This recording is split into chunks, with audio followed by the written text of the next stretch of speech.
안녕하세요. 사랑하는 형제자매 여러분. 하나님의 평화와 사랑, 자비가 지금 여러분의 삶과 가정 위에 임하길 바랍니다. 아멘. 우리는 함께 여기서 하나님을 찾고 있습니다. 저는 여러분을 위해 기도하고 싶습니다. 형제자매 여러분, 저는 여기서 말씀을 묵상하고 있었는데 하나님께서 제게 과거를 떠올리게 하셨습니다. 저는 하나님께서 저에게 주신 부르심에 순종하고 싶었던 때를 기억합니다. 하나님께서는 저를 목사로 부르셨고 많은 사람들을 그분께로 인도할 것이라고 말씀하셨습니다. 여러분도 그중 하나입니다. 저는 믿습니다. 우리가 여기 인터넷에서 하고 있는 이 일이 하나님께서 저에게 주신 예언의 성취라고 믿습니다. 하지만 형제자매 여러분, 하나님께서는 제가 부모님 집을 떠나지 못하게 하셨습니다. 오랜 세월 동안 저는 하나님의 부르심에 순종하지 못했습니다. 저는 종종 좌절했는데 왜냐하면 빨리 하나님의 일을 하고 싶었기 때문입니다. 그러나 형제자매 여러분, 하나님께서는 저에게 소중한 교훈을 가르쳐 주셨습니다. 때로는 우리가 있는 곳에 그대로 머무르며 그곳에서 빛이 되어야 한다는 것입니다. 여러분이 있는 그곳에서 말입니다. 많은 사람들이 이렇게 생각합니다. 나는 새로운 일을 해야 해. 나는 지금 있는 곳에서 벗어나야 해. 왜냐하면 여기는 오염된 환경이고 내가 성장하고 번영하며 하나님께 가까워지는 데 도움이 되지 않는 곳이야. 하지만 제가 여러분께 말씀드리고 싶은 것이 있습니다. 예수님께서는 요한복음 17장에서 우리를 위해 이렇게 기도하셨습니다. 아버지, 내가 그들을 세상에서 데려가 달라고 구하는 것이 아니라 그들을 악에서 지켜주시기를 구합니다. 아멘. 형제자매 여러분, 저는 이 말씀이 여러분을 위한 것이라고 믿습니다. 많은 때 우리는 세상에서 벗어나고 싶어 합니다. 우리는 새로운 일을 하고 싶어 합니다. 형제자매 여러분, 주말마다 여행을 가고 싶어 하는 사람들이 얼마나 많습니까? 마치 자신이 마주하기 싫은 현실에서 도망치려는 것처럼요. 형제자매 여러분, 현실은 정말로 우리 모두에게 힘듭니다. 그러나 우리가 예수님께서 주시는 진정한 평화를 가질 때 모든 것이 변합니다. 모든 것이 달라집니다. 오늘 저는 여러분과 함께 이와 관련된 성경 구절을 읽고 싶습니다. 하나님께서는 우리와 다르게 생각하십니다.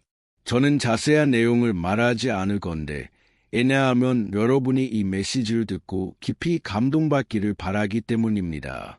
이 메시지는 여러분이 하나님께 구해온 여러 답변을 가져다 줄 것입니다. 그러니 끝까지 함께 해주세요. 오늘은 축복이 될 것입니다. 아멘. 또한 이 기도들을 공유해 주신 모든 분들께 감사드립니다. 보세요. 저 혼자서는 하나님의 일을 할 수 없습니다. 여러분도 혼자서는 할 수 없습니다. 우리는 함께 연합해야 합니다. 예수님께서도 말씀하셨습니다. 우리가 서로 사랑할 때 우리가 그분의 제자로 알려질 것이라고요. 그래서 형제자매 여러분, 여러분이 기도를 보낼 때 그것은 사랑과 관심의 큰 표현입니다. 다른 사람들을 하나님께로 인도하려는 여러분의 소원입니다. 보세요. 이것은 주님의 마음을 크게 기쁘게 합니다. 저는 의심하지 않습니다. 하나님께서는 여러분의 이런 태도에 기뻐하십니다. 제가 좋아하는 말이 있습니다. 대략 이렇습니다. 우리가 다른 사람들이 우리와 함께 천국에 가길 바라지 않는다면 아마도 우리는 천국에 가지 못할지도 모릅니다. 이해되시나요? 우리가 아직 거듭나지 않았을 수도 있습니다. 왜냐하면 하나님께로 태어난 모든 사람, 예수님께 자신의 삶을 드린 모든 사람은 가능한 많은 사람들을 천국으로 인도하려는 큰 소망을 갖기 때문입니다. 아멘. 그러니 주님께 여러분의 마음에 이 사랑을 채워달라고 기도하세요. 그리고 특히 여러분이 그리스도 안에 있는지 확인하세요. 아멘. 여러분이 이미 주님께 삶을 드렸는지, 여러분이 죄의 삶을 버렸는지, 매일 하나님과 동행하고 있는지 확인하세요. 좋아요? 저는 여러분이 정말 좋아하실 메시지를 가져올 겁니다. 그 전에 제 채널을 구독해 주세요. 아래에 있는 구독 버튼을 빠르게 눌러주세요. 종 모양이 나타날 거예요. 종 모양을 누르고 모두 옵션을 선택하세요. 좋아요? 이렇게 하면 제가 다음에 올리는 영상을 직접 받아보실 수 있습니다. 하나님께 영광을. 형제자매 여러분, 아시다시피 저는 매일 여기서 성경 이야기를 가져옵니다. 우리가 우리 자신의 삶과 비교해 볼 수 있도록 우리가 이와 같은 상황을 겪고 있는지, 우리가 얻을 수 있는 교훈이 있는지 볼 수 있도록요. 마가복음 5장에는 형제자매 여러분, 놀라운 이야기가 기록되어 있습니다. 많은 사람들이 모르지만 매우 강력한 이야기입니다.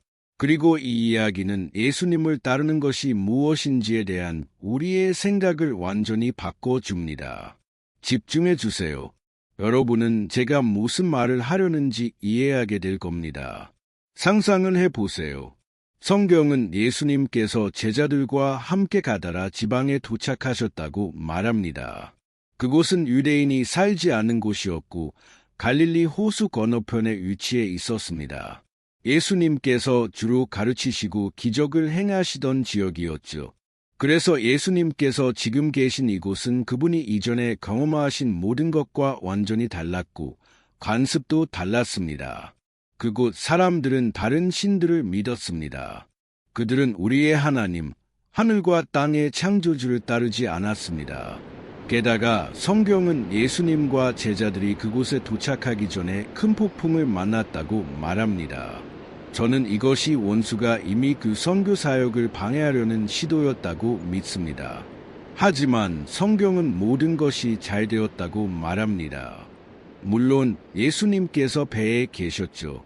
그들이 배에서 내리자마자 누가 예수님을 맞이하러 났을까요? 놀랍게도 기적을 보려는 군중도 종교 지도자들도 없었습니다. 왜냐하면 그 종교 지도자들, 바리새인과 사두개인들은 예수님을 괴롭히며 그분 주변에 있었기 때문입니다. 그들은 예수님의 사역에 큰 걸림돌이었습니다. 사실 그리스도께서 하신 가장 강한 말씀들은 그 종교인들을 향한 것이었습니다. 그리고 이것은 우리 모두에게 경고가 됩니다. 우리는 종종 하나님의 말씀을 알고 다른 사람들보다 자신이 더 낫다고 생각합니다. 우리는 마음에 하나님을 모시고 예수님을 알고 말씀을 알기 때문에 다른 사람들을 판단할 수 있다고 생각합니다. 하지만 어쨌든 형제자매 여러분, 본론으로 돌아갑시다. 성경은 예수님을 향해 달려온 사람이 매우 끔찍한 상태에 있었다고 말합니다. 그에게는 더러운 영이 있었습니다. 이것이 성경이 말하는 바입니다. 그리고 그는 무덤 사이에 살고 있었습니다. 성경에 따르면 무덤은 유대인들에게 완전히 부정한 곳이었습니다. 즉, 무덤에서 사는 것은 완전한 고립이었고 그 사람은 죽은 것과 다름없었습니다. 그뿐만이 아니었습니다.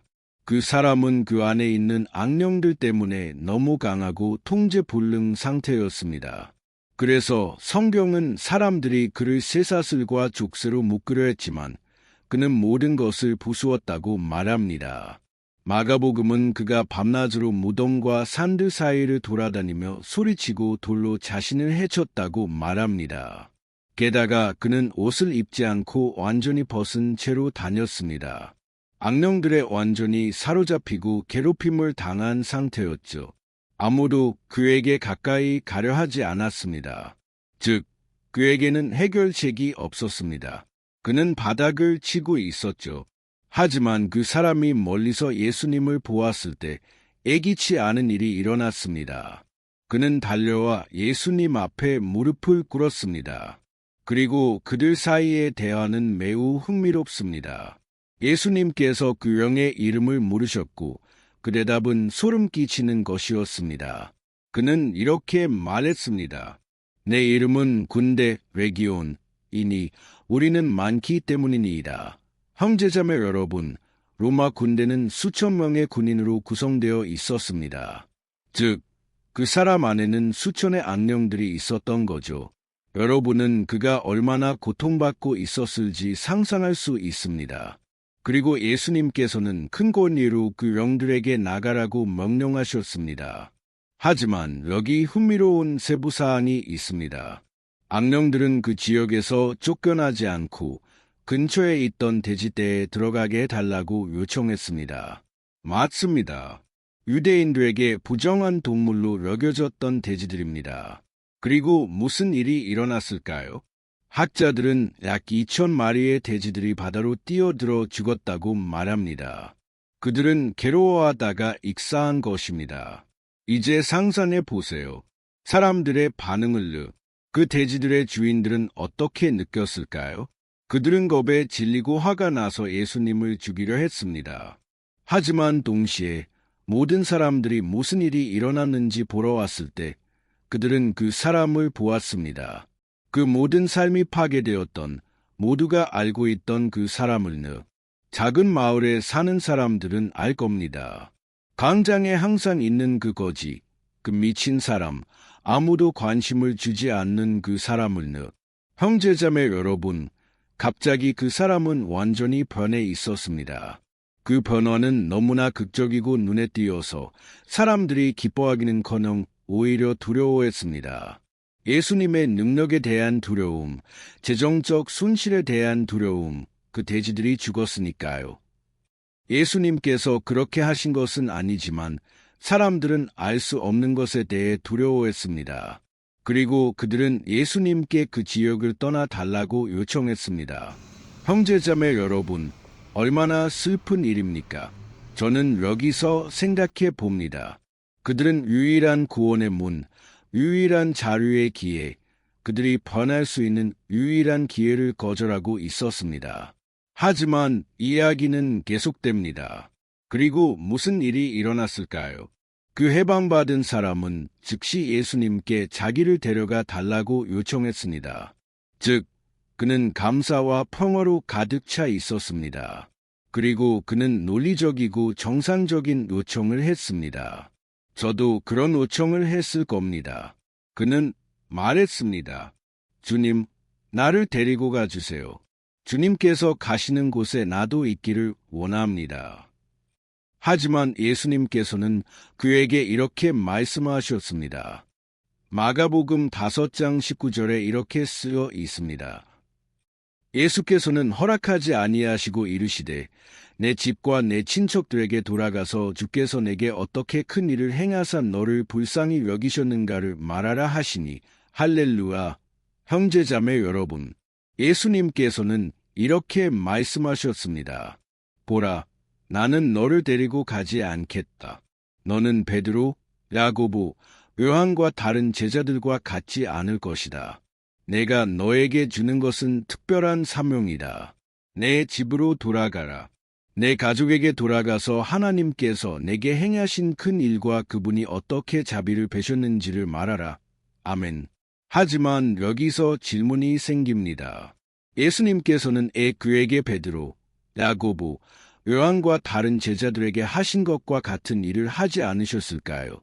형제자매 여러분, 예수님께서는 실제로 그 사람이 바로 그 복잡한 사람들 가운데서 그의 증언을 하기를 원하셨습니다. 예수님을 원하지 않던 그 사람들 가운데서요. 형제자매 여러분, 제가 여러분께 말씀드리고 싶은 것이 있습니다. 가장 어려운 것은 가족을 다루는 것입니다. 왜냐하면 가족은 우리가 가장 사랑하고 가장 잘되기를 바라는 사람들이지만 종종 그들은 우리가 가는 길을 가고 싶어 하지 않기 때문입니다. 저는 새 신자였을 때 하나님의 임재를 많이 느꼈습니다. 하나님께서 저를 그분의 영광으로 채우시고 제가 울기 시작할 때 저는 한 번도 느껴보지 못한 평화를 느꼈습니다. 마약이나 이 세상 어떤 것에서도 느끼지 못한 평화였습니다. 그리고 기도 중에 저는 이렇게 말했습니다. 하나님, 우리 집 사람들도 제가 느끼는 것을 느끼게 해주세요. 하나님, 제 사촌들, 삼들, 모든 친척들이 지금 제가 느끼는 이 느낌, 주님의 임재를 느끼길 원합니다. 하지만 형제자매 여러분, 삶은 항상 그렇지 않습니다. 왜냐하면 하나님께서는 친절하시고 사랑이 많으시며 사람들의 자유의지를 존중하시기 때문입니다. 그래서 하나님께서는 누군가를 만질 적절한 때를 아십니다. 그분은 누군가가 더 연약하고 도움이 필요할 때를 아십니다. 불행히도 우리는 사람들이 하나님을 찾지 않는다는 것을 압니다. 사람들은 죄 속에서 눈이 멀어 있습니다. 그들은 이 세상을 즐기고 싶어 합니다. 그들은 자신의 방식대로 살고 싶어 합니다. 그래서 우리는 단순히 계속 기도하고 포기하지 말아야 합니다. 그리고 가능할 때마다 그들에게 전해야 합니다. 하지만 무엇보다도 형제자매 여러분, 우리는 우리의 행동으로 전해야 합니다. 아멘. 우리의 증언은 사람들이 우리의 말을 듣고 싶어 하지 않더라도 우리의 증언이 더 크게 말해야 합니다. 하나님께 영광을. 그리고 흥미로운 점은 그 변화받은 사람은 신학교에 들어갈 필요도, 설교 경험이 있을 필요도, 심지어 성경 공부를 할 필요도 없었습니다. 그의 삶 자체가 가장 큰 설교였습니다. 왜냐하면 모두가 그가 무덤에서 살고 벗은 채로 자신을 해치는 모습을 보았기 때문입니다.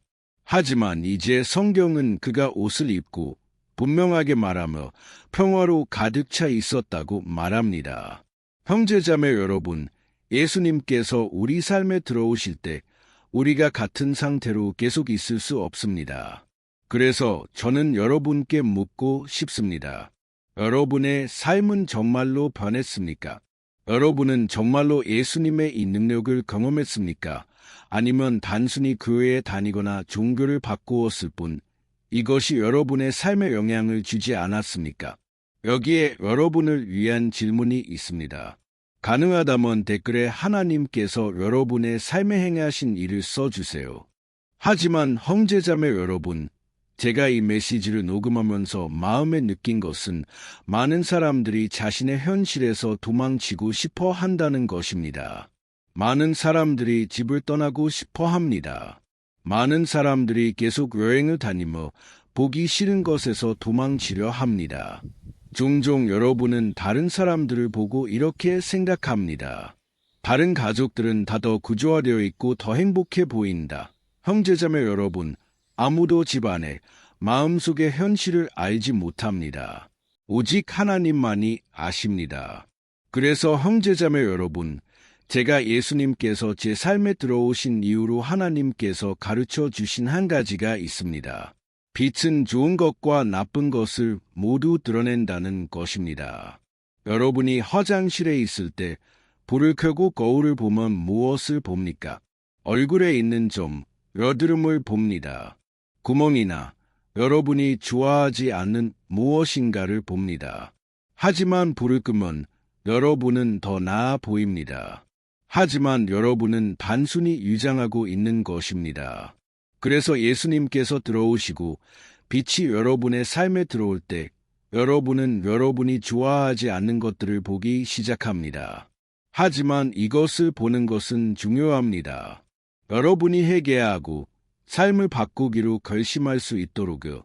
여러분이 세상에 있을 때는 여러분이 하는 잘못된 것들을 보지 못했고 그런 것들을 부끄러워하지 않았습니다. 그래서 여러분이 구원받았다는 가장 큰 표시 중 하나는 여러분이 더 이상 여러분이 행하는 것들, 이제는 죄라고 알고 있는 것들을 자랑하지 않는다는 것입니다. 여러분은 진정으로 회개해야 합니다. 그리고 여러분이 해방받을 때 여러분은 예수님의 살아있는 편지가 됩니다. 이것이 하나님의 말씀이 말하는 바입니다. 그리고 이 편지는 모든 사람이 읽어야 합니다. 즉, 모든 사람이 여러분을 보고 여러분이 다르다는 것을 알아야 합니다. 그래서 예수님을 따르고 싶어 하면서도 여러분의 이 생활 방식을 계속하는 것은 소용이 없습니다. 이것은 빛의 증언이 되지 않을 것입니다. 사람들은 여러분을 보고 여러분이 고난을 겪고 있더라도 흔들리지 않는 믿음을 보아야 합니다. 그들은 여러분이 광야 중간에 있더라도 하나님의 말씀을 들어야 합니다. 그리고 제가 여러분께 한 이 메시지는 저에게 매우 강력한 의미가 있습니다. 왜냐하면 저는 제 사촌을 통해 회심했기 때문입니다. 그리고 이 사촌은 제가 청소년이었을 때, 젊었을 때 밤새도록 온갖 나쁜 일을 함께했던 사람이었습니다. 하지만 그가 회심했을 때 저는 그가 의 삶을 바꾸었는지 알고 싶었습니다. 저는 그에게 무슨 일이 일어났는지 알고 싶었습니다. 왜냐하면 저는 그의 전을 알고 있었고 이제 후를 보고 있었기 때문입니다. 그리고 그것은 저에게 깊은 영향을 주었습니다. 그의 증언은 하나님께서 저를 만나시는 데 사용하신 것이었습니다. 아멘. 그러니 여러분이 있는 곳에서 떠나지 마세요. 성령님께서 여러분에게 방향을 주시지 않는 한 그곳에 머무르세요. 하나님께서 여러분을 사용하실 겁니다. 여러분이 어디에 있든 그분의 빛을 반사하는 사람이 되길 바랍니다. 여러분의 집, 가족, 직장에서요. 이것들은 여러분의 사명에 대한 장애물이 아닙니다. 사실 이것들은 오늘 하나님께서 여러분에게 주신 바로 그 선교지일 수 있습니다. 여러분이 보지 못하는 동안 말입니다. 여러분의 사명은 정확히 여러분이 있는 곳에 있을 수 있습니다. 그러니 하나님께서 여러분을 심으신 곳에서 꼭 비우세요. 할렐루야, 형제자매 여러분, 이제 기도합시다. 보세요, 여러분이 이 메시지를 이해하셨기를 바랍니다. 저는 하나님께서 여러분의 마음에 강하게 말씀하셨다고 믿습니다. 그러니 댓글에 오늘 하나님께서 나에게 말씀하셨습니다. 라고 써주세요. 아멘. 이것은 다른 사람들도 이 말씀을 듣도록 격려할 것입니다. 이제 눈을 감으세요. 저는 여러분을 위해 간절히 기도하고 싶습니다. 그리고 저는 하나님께서 이미 시작하신 이 일을 계속하실 것이라고 믿습니다. 여러분이 여기 있다는 사실만으로도 하나님께서 여러분의 삶의 일을 하고 계신다는 분명한 신호입니다. 그러니 눈을 감고 기도합시다. 할렐루야, 주님, 나의 하나님, 나의 아버지, 우리는 감사드립니다. 주님은 선하시고 주님의 자비는 영원히 지속됩니다. 오늘 이 말씀이 우리에게 말씀하셨으니 감사합니다. 이 가르침을 주셔서 감사합니다. 아버지, 저는 이것이 우리를 위한 계시, 주님의 인도하심이라고 믿습니다. 아버지, 우리는 얼마나 자랐습니까? 우리는 우리 가족에 대해 불평하고 그들을 위해 소망이 없다고 생각합니다. 그러나 주님께서 우리를 보시고 우리의 역사를 바꾸셨다면 아버지, 주님께는 불가능한 것이 없습니다. 오 주님, 우리의 이기심, 믿음의 부족, 인내심의 부족을 용서해 주세요. 예수님의 보혈로 우리를 씻어 주시고 우리의 마음과 영혼을 정결하게 해주세요. 우리가 어디를 가든 좋은 증인이 되도록 도와주세요. 우리가 거룩하게